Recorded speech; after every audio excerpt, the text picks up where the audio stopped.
A long time ago, in a galaxy far, far away, we continued to get more worrying news about Star Wars: The Old Republic. Hello, everyone. I just saw this today, and I decided this is what I wanted to speak about today. It's us receiving more news about the future of Bioware's, or formerly Bioware's, massively multiplayer online Star Wars: The Old Republic. I just wanted to go through this. I'm not going to read this entire post because this is two messages from two different people, and I'll be honest, it's quite long. But I kind of just wanted to go through some of the key details here. So for those unfamiliar, BioWare is currently changing its strategy to focus solely on single-player games, which means that they're handing off Star Wars: The Old Republic to a new developer called Broadsword, I believe Broadsword Games, which is a developer that, I'll be honest, I wasn't initially familiar with until I looked them up. It turns out that they're the guys and gals behind Dark Age of Camelot. I think they also worked on... Okay, yeah, so the people behind this were also the people behind Mythic Entertainment, which I believe were the people behind the Ill-Fated Warhammer MMO? Yes, okay, so Mythic Entertainment, formerly BioWare Mythic, EA Mythic, and Interboard Productions, was an American video game developer based in Fairfax, Virginia, that was widely recognized for developing the 2001 massively multiplayer online role-playing game Dark Age of Camelot. So yeah, it's another studio that was bought out and then subsequently killed by EA. A tale older than time. But it looks like they're back. It looks like they're working with EA once again, because that's the thing about when you make a Faustian bargain, you can't get out of it easily. And here we have them speaking about what the future is for the Old Republic. So BioWare is handing the Old Republic over to Broadsword, which, like I said, seems to be the closest we've got to a continuation of Mythic Entertainment, who I believe are currently looking after Dark Age of Camelot, and I think Ultima Online as well. Don't quote me on that. So yeah, I just kind of want to go through some key areas here. So the first letter we have here is from Gary McKay, General Manager of BioWare. Almost 12 years after launch, Star Wars: The Old Republic remains a fantastic success, continuing to welcome new players to its vast galaxy and entertaining veteran players with its evolving content. It's the longest-running live-service Star Wars game ever.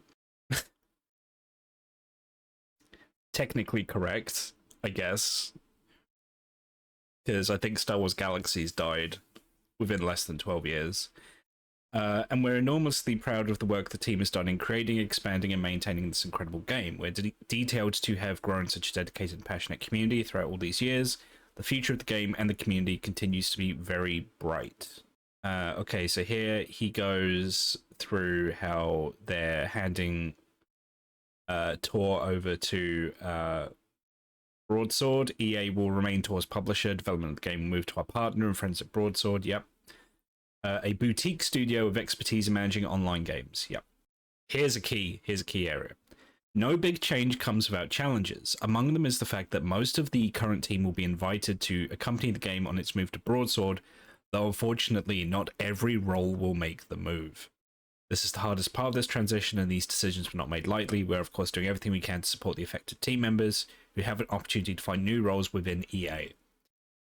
In addition, we're all aware that the team members who are being asked to move to a new studio will also be adapting to change and will be working with Broadsword to make the transition as comfortable as possible.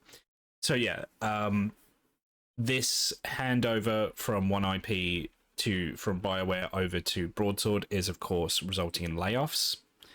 I've been on the receiving end of redundancy. It's not fun. And despite anything else I might say today, my heart is fully with the people who have lost their jobs today. I hope that they are able to get back on their feet sooner rather than later. Okay, and here, as we look forward to the future, BioWare is focused on being a leader in developing immersive, emotionally charged single-player games with teams primarily in Austin and Edmonton. This means a renewed focus on our two key franchises, Dragon Age and Mass Effect, Yeah, they learned after Anthem. They're not going to take another risk on another new IP anytime soon.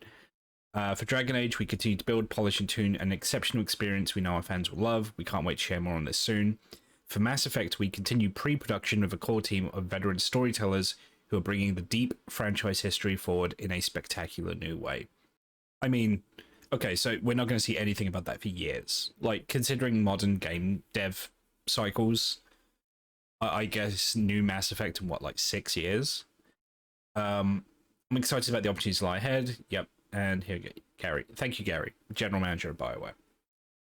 And now we go over to Keith Canick. So Keith here says, I've been a part of the Old Republic since well before launch, and it's been an incredible journey. I ended up taking on many different roles on the team over that time, so I've seen the game from just about every angle there is. And honestly, I absolutely love this game, not to mention the people who continue to make it fun. Even after almost 12 years, I see so much room for growth and so much potential in the Old Republic.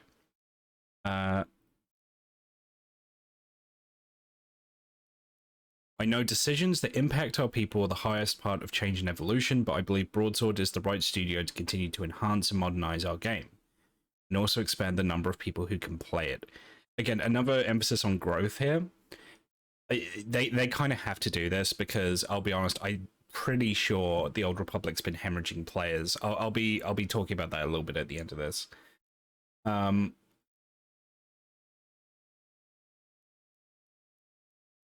Okay, he's talking about some of the new technological improvements, like our new a new launcher. Wow, 64-bit client. That's pretty big, and cloud game servers. I don't really give a shit.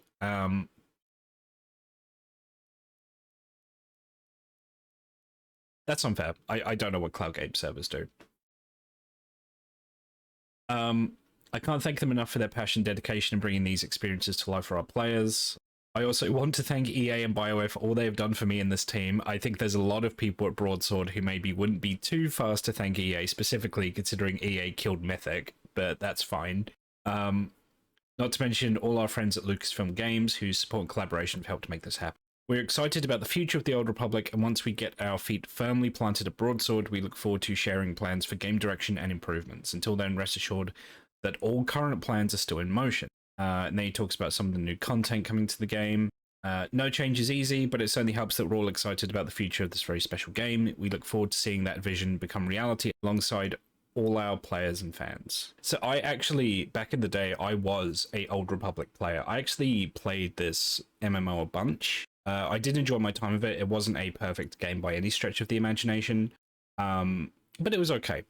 And I think an important piece of context here is that over the past couple of years, the amount of content that was dropped by BioWare was incredibly minuscule. There was probably the biggest development in the game's like ongoing status as a live service game is we had the 7.0 update, which was meant to be a huge update, right? This was the combat style update. This was a new like story drop.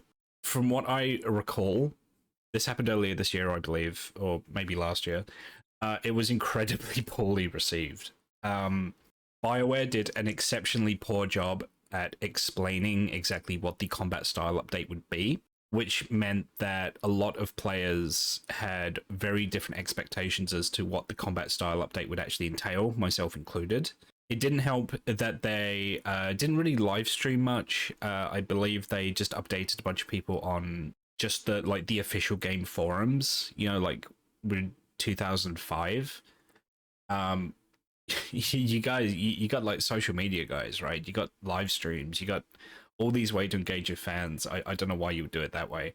And the amount of story that was dropped was incredibly minuscule. That combined with the relative content drought that we had in the lead up to that, yeah, it wasn't great. It wasn't great. And I'll be honest, when I first heard that BioWare was handing over the Old Republic over to Broadsword, my expectation was this is a developer who will just be charged with keeping the lights on the MMO. They're just going to be keeping the servers online. They're going to make sure that nothing breaks. But that's about it, right? It's playing custodian rather than developer. That was my initial response when I heard about this. Broadsword themselves are saying that that's not going to be the case. However, I feel, especially for veteran players of the Old Republic, actions are going to speak significantly louder than words on this one. They're going to be waiting to see what Broadsword, as the new developers do. They're going to see if they can put their money where their mouth is. And I think that it's going to be an uphill battle for Broadsword to encourage new players to check out the game, while also keeping existing players happy. When you have an MMO that's this old, it's always a challenging proposition to convince new players to check it out that haven't already. How much of a budget is EA going to be allocating to a 12-year-old MMO in an effort to keep it up to date and with new content, right?